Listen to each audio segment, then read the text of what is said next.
This channel does not promote any violent, harmful, or illegal activities. All content provided by this channel is meant for an educational purpose only. আমাদের কর্মসূচি বাংলাদেশের যেভাবে হিন্দু হত্যা হচ্ছে, সনাতনীর উপরে যেভাবে অত্যাচার হচ্ছে তার বিরুদ্ধে আজকে একটা প্রতিবাদ সভা ঠাকুরবাড়িতে ডাকা হয়েছে।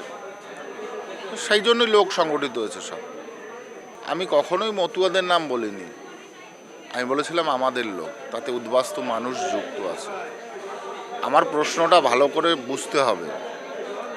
যদি বাদ যায়, আমি বলিনি বাদ যাবে, এখনো পর্যন্ত বাদ যায়নি কারো নাম। যদি বাদ যায় তাহলে আমাদের মেনে নেওয়া উচিত এই কারণেই যে আমরা যাদের দ্বারা অত্যাচারিত, আমি আবার রিপিট করছি, আমরা যাদের দ্বারা অত্যাচারিত তারাও এই দেশে এসছে।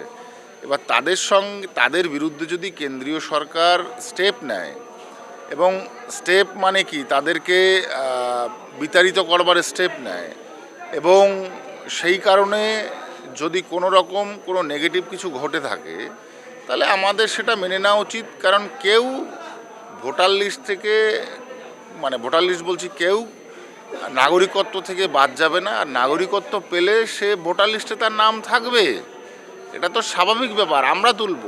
এখন ইলেকশন কমিশন কাদের বাদ দেবে সেটা তো বিজেপি দেখবে না, তৃণমূল দেখবে না। মমতা ঠাকুর একটা সম্পূর্ণ অশিক্ষিত মেয়ে ছেলে, মহিলা, ঠিক আছে, যে কারণে আজকে পুরো অজ্ঞতার সঙ্গে কোনো রকম চালচুলো নেই, একটা ন্যারেটিভ খাড়া করতে হবে, যে ন্যারেটিভ আজকে টিএমসির পক্ষ থেকে দেখাতে হবে। কারণ ওর কটা টিকিট নিতে হবে ওনার, যে টিকিট এখন কার বিরুদ্ধে দাঁড়িয়ে টিকিট নেবে, কটা টিকিট নিতে হবে, যে কারণ ওর পিছনে কটা ফেউজ উড়েছে, তাদেরই আজকে এখানে উল্টোপাল্টা কিছু হতে পারে। আমি জানি না কী হবে, যা করে করুক গে।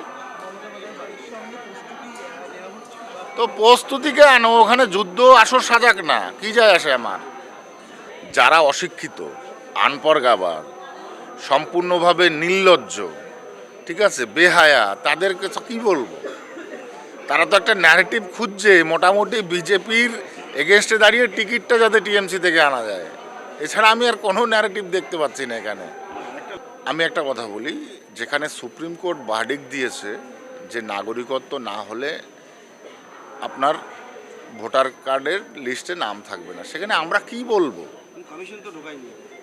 এখন কমিশনের ব্যাপার তো, আমি কমিশনের ব্যাপারে কি বলবো? বারে বারে একটা প্রশ্ন করে আমরা দাবি জানাবো যাতে একজনের নামও বাদ না যায়। এখন কমিশন কি করছে, বিজেপি সেটা করে দেবে, টিএমসি সেটা করে দেবে। টিএমসি এত কথা, এত বক্তব্য দিচ্ছে, তাহলে কমিশনের কাছে আবেদন করে টিএমসি ঠিক করুক। এত বক্তব্য যখন দিচ্ছে, তোমার যখন এত ক্ষমতা, তাহলে তুমি ইলেকশন কমিশনের সাথে কথা বলো, যাও।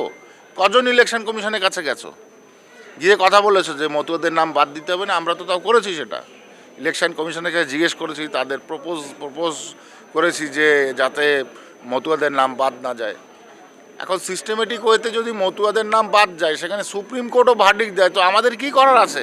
তো সেই প্রসঙ্গটা নিয়ে আমি যদি বলি, যদি বাদ যায়, তাহলে আমরা নাগরিকত্ব দিয়ে, আপনাদের সিটিজেনশিপ দিয়ে আপনাদেরকে ভোটার লিস্টে নাম তুলবো, সেই বক্তব্য আমি সবসময় দিয়েছি। না, সেটা এত তাড়াতাড়ি সম্ভব কী করে হয়? একটা প্রক্রিয়া তো চলছে। 1 কোটি মানুষকে যদি সিটিজেনশিপ দিতে হয়, সেটা কি 5 দিনের মধ্যে সম্ভব নাকি? নাটকীয় ব্যাপার নাকি এটা একটা?